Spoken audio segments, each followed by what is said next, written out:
Ahojte kamoši, hlási sa Miško po zápase číslo 4.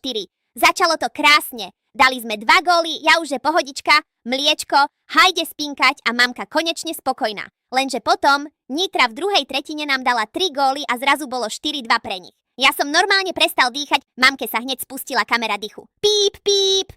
Mamka panika už ku mne beží a ja úplný kľud, mamka, no stres. Toto nie je zdravotný problém, toto je hokejový šok. V tretej tretine faul, presilovka.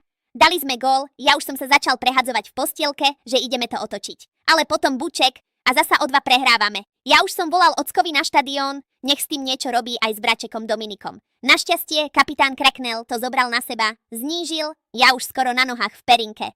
Ale vyrovnať sa nám už nepodarilo, nevadí, 3-1 v sérii.